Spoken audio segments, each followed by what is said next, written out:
Hello, this is Mark again. This is the fourth interview, and this is with Jet Munoz. It's also a dedication to one of our fallen members, Doug Dill, and her relationship with Doug and relationship with the band on and off stage. She has her remembrances of that time and that era. And okay, so let's get to that interview. Okay,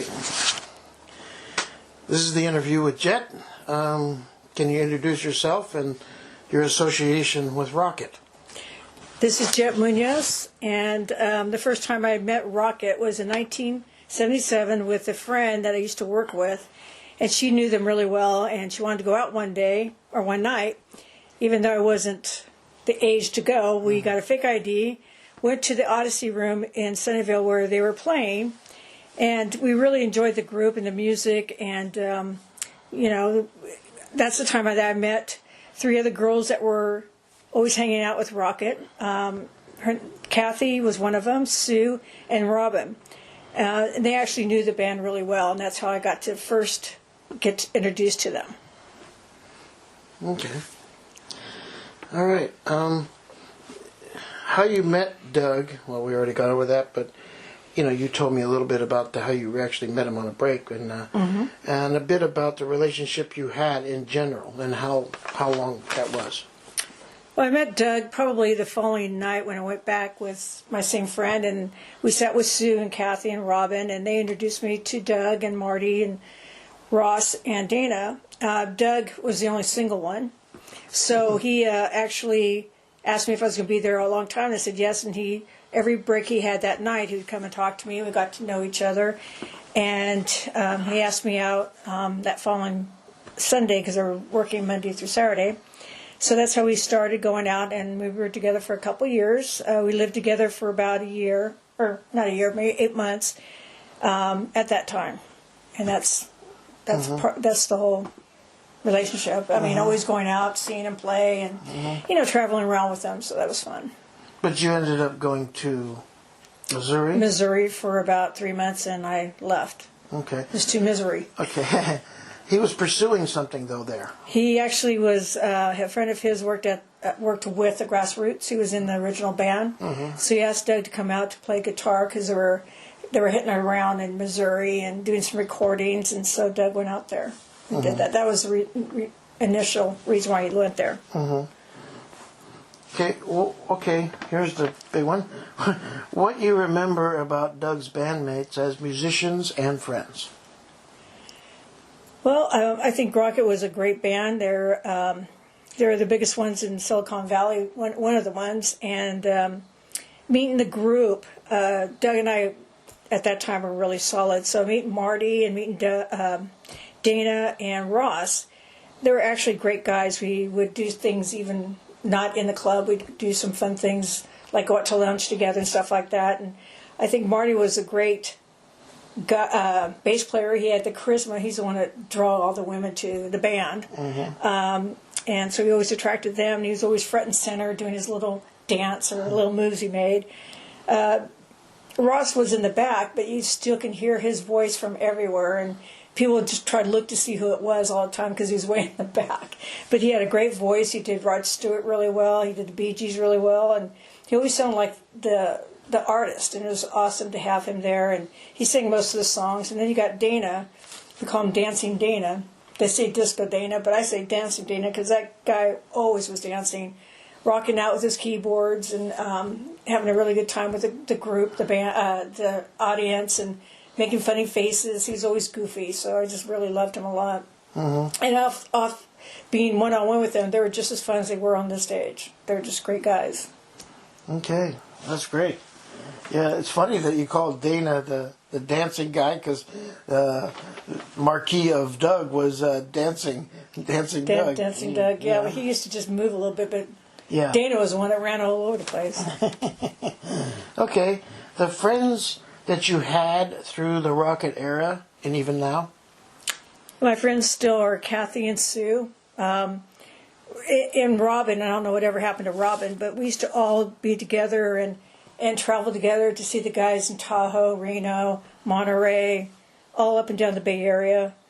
So we always stayed really close, and they ended up being my roommates. So we're all roommates, and Marty became a roommate down the road. In Campbell, we had a triplex. So we all lived there. So we were all really close-knitted. And as far as future, Sue and I and Kathy have always stayed in touch, through Facebook or phone or whatever, but we've always been close. So we still are close to this day. That's great. What we already covered some of this, but what did you think about the band's sound and the kinds of shows they put on? Well, they sounded a lot like the records, like we would listen to on the radio and stuff, and they had a mixture of playing top 40s, plus they had their own music, and their own music. A lot of people loved it, and they danced. It was really danceable music and stuff, and they loved their originals, and they'd always request it. Building up, going to club, we got to know a lot of other people that were staying in our group, and we'd always be hanging out together. But everybody loved their sound. I mean, they sounded so awesome.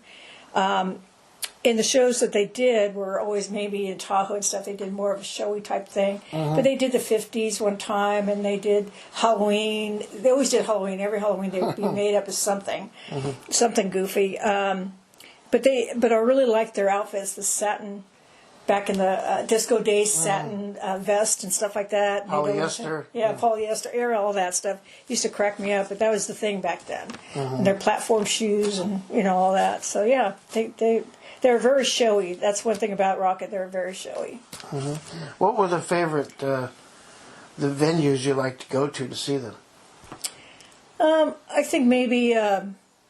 I know I liked the Boiler Room. That was really nice in Monterey, and I liked the Plank House was great. I think everywhere they played, it was an awesome time and an awesome place to go. So, and especially with Tahoe, they always had a big show. They were always on the stage, the big showy stage, if you will. So they had a lot. That would be like that in Reno. Those are probably maybe my two favorites. But the Bay Area was fun too. Well, there's one thing I want to bring up that I wasn't planning on doing it, but. Jeff, you made me do it. I was always talking to you about Jeff, and he didn't remember you, and until I sent the picture of you, Right. But he was very close to Marty, Of course, and so were you. Yeah. And being roommates with him, and then he was roommates with Jeff and stuff. And you said you had actually been there. Yeah. But they had a it was a townhouse or in Los Gatos that I went to their house a couple times. Yeah. But they were always goofy. Those two were really goofy. They could have been brothers. That's how goofy they were. But Sue and I used to go there a couple times. Yeah. Yeah. Okay. And then some of the shows that they had. Yeah. Okay. Now, after all of this, how did you feel when you started helping with this project? Did you think it was going to be what it is now, or it's blown up? But I knew that you being involved and doing what you do the best of, I knew it was going to take off, but I didn't think it was going to be this big. And it's gotten bigger than I thought. But I'm proud to be part of the project because I feel like it's bringing back memories of what I had back then and with the guys. And it was good memories. It was like that's how I grew up. At 18, going to bars all the way up to when I was 21, it wasn't a big deal anymore to go to a bar. But I kind of grew up with them. I felt like they were part of my family, like my brothers. And I can always go to them for help or anything, and they'd be there. And so this project has brought all that back together. Like I remember all that good memories, and the pictures that we've collected has been really good to look at. And I think that one thing I do want to say is that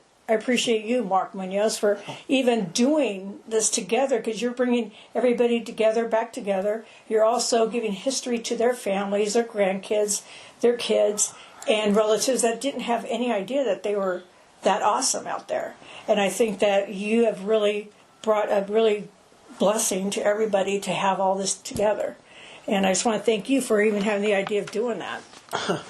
Well, thank you very much, but I didn't know this was going to happen either. My original thing was, let's get it online so the families and friends could enjoy it, and that was the goal at the start.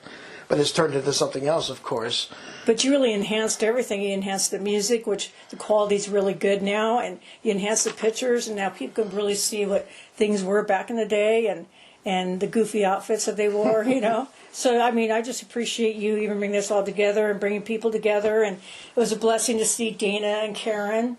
That was awesome to see Dana, because I was pretty close to Dana, too, and Marty and I think, we're the closest, I think, through the whole thing, and too bad that he's not here, or Doug. And so this is an honor to them as well.